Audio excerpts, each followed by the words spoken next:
the happiest marriage can end up in a funeral. What used to be a happy marriage ends up dying. When you enter a marriage, you think you're going to be happy, but in some cases, it doesn't end up that way. It ends up in a divorce, especially if your abuse is the main reason. But does abuse justify a divorce? Today's video, we're going to be talking about that.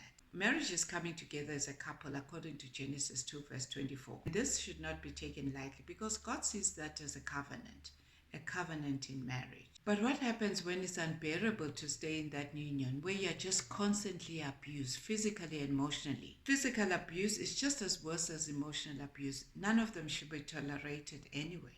When you look at Malachi 2 verse 18, God says he hates divorce. Yet when you go and read further, God mentions that he hates a man who covers himself with violence as well as his garments. When you look at this verse, God hates divorce. He also hates violence as well.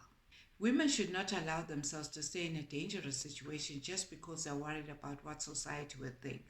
This is your life here. At the end of the day, there's a story behind every door.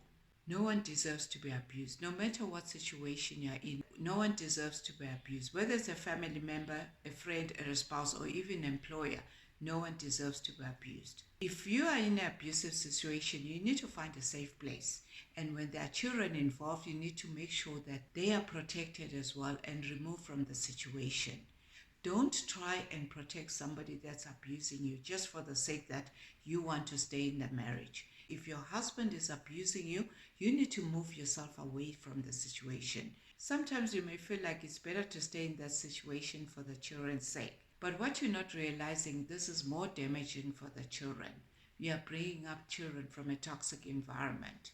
Children often carry the after effect of abuse, and this cycle repeats itself. Sometimes we go to church to seek for help, hoping they're going to help the situation, and they will slip this under the carpet because they don't want to be part of the scandal.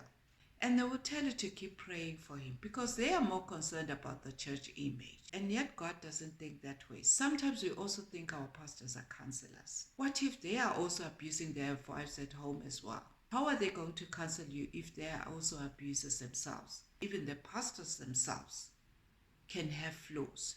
We're all human at the end of the day. Just because he's a pastor doesn't make him any perfect. Only God is perfect. So it's always best to go and find a marriage counselor that's going to help your situation. A pastor is meant to pray for you.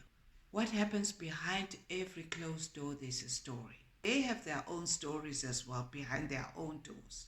You need to make that decision whether you want to be alive or you want to die. Every person has got a choice and a choice to make. If you feel like you'd rather stay in this situation for the sake of the children, you're not helping this matter. Instead, you're the one that's going to end up suffering the consequences. Nobody's got a right to abuse anyone, whether it's your husband, a family member, or a friend, or even that employee. No one has a right to abuse anyone. Most Christian parents will consider a divorce as a sin. But what happens when you are in an abusive relationship? Does that become a sin? Do you have to stay in a situation for the sake of the children? What about those children? What kind of environment are you bringing? You are creating a cycle of abuses. Whatever those children are seeing what's happening in their home, they might carry that same cycle. And you consider that person a failure just because they're divorced. Do you even consider why that person left that home? Nobody just decides to leave a marriage. Everyone wants to protect their marriage. In most cases, some Christians will think divorce is a sin. But what about life? Sometimes even society considers divorce as a failure. They will even call names like, oh, this one is a divorcee, like it's some sort of virus. Do you even have an idea what is happening behind those closed doors? Do you? So before you start judging a person, you need to find out their story. You need to find out what is happening behind those closed doors. Nobody's perfect. Even you may not be perfect. But sometimes we're so quick to judge people. And judging becomes a sin, by the way, if you don't know. Parents need to protect their children, even when it comes to the church. You need to stop covering a matter that is so sensitive like this one just because you want a full house. If you can't help that person in that situation, rather advise them to seek professional help instead of keeping quiet. Because sometimes people may have trust in their pastors, not knowing that they are also having problems and issues with their marriage. And this is the person that you're seeking advice from. Sometimes women stay in an abusive relationship just because the children are still too young and they feel like children should grow with both parents, not realizing that the more they stay in this abusive home, the more damaging these kids will be. Can you imagine if the children see the father beating the mother every day? Every day the mother is crying and she has to come up and put up that smiley face just because she's protecting him. How is that going to help the children? Sometimes we may feel like these children, they're young enough, they don't see. Children see everything. And at the young age, they are able to recall all that. This is when you see children saying, when I grow up, I don't want to be married because of the background they're from. Would it be better to bring up children from toxic environment and damaging them mentally, or maybe leave the situation? It will still be damaging when you have a divorce. But now you have to think about the situation.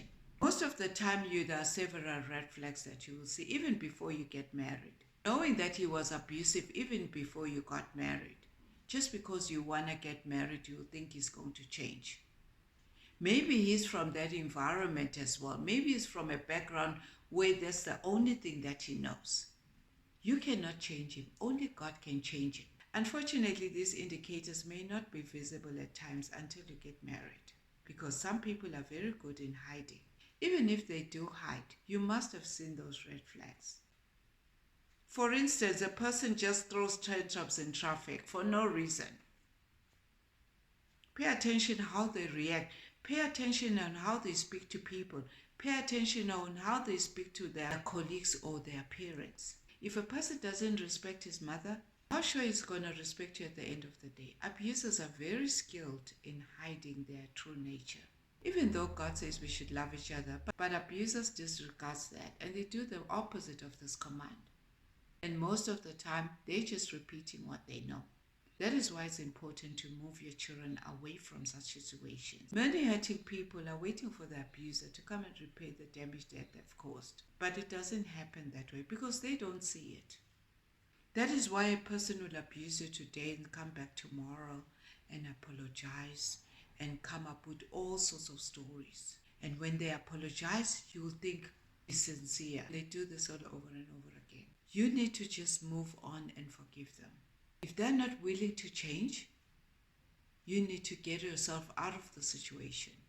And God will heal you, as He says in Psalm 147. He will heal your wounds. As believers and as women, we need to break the cycle of abuse. Don't stay in a situation just because you want to be married.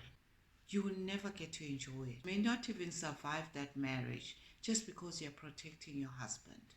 If you can see that he is not changing, you need to get yourself out of the situation, because at the end of the day, God hates violence.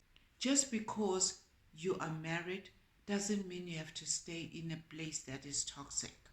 It's not helping the situation. Make sure that you break that cycle so that that cycle doesn't repeat itself. In 1 Corinthians 7, Paul gives us several important principles that needs to be addressed by husband and wife, how they should treat each other. But for your safety, you need to decide what you want to do. I'm not going to say you should leave your marriage just because you're abused. You need to make that decision and think about the children as well. Because it's not only about you, it's about the children as well. And you need to make up the decisions just like you make the decision to marry him. And if you decide to make a decision to stay in this marriage, you need to ask them to seek help. They need to go for counseling and proper counseling as well. If they don't want to get help and they feel like they don't need counseling, then which means they will never change. And if they don't want to seek counseling and feel like they can do this on their own, whereas they haven't been doing it on their own, then which means they'll never change. The only problem is here, they might end up in jail or you might end up 6 feet buried. And those children that you were staying in that marriage to protect them, they'll have no parents. One would be in jail and one would be dead. So think about it. The children that you were trying to protect and you stayed in that marriage will end up suffering. And you've repeated a cycle of abuses. Some may not turn up to be abusers, but some you may be contributing in raising up abusive children. It will start with the anger of what happened to their mother and the anger of their father being in jail. So think about it, because behind those closed doors, there's a story. Thank you for watching. If this is content that you like, please don't forget to like and subscribe, and see you in the next video. God bless you.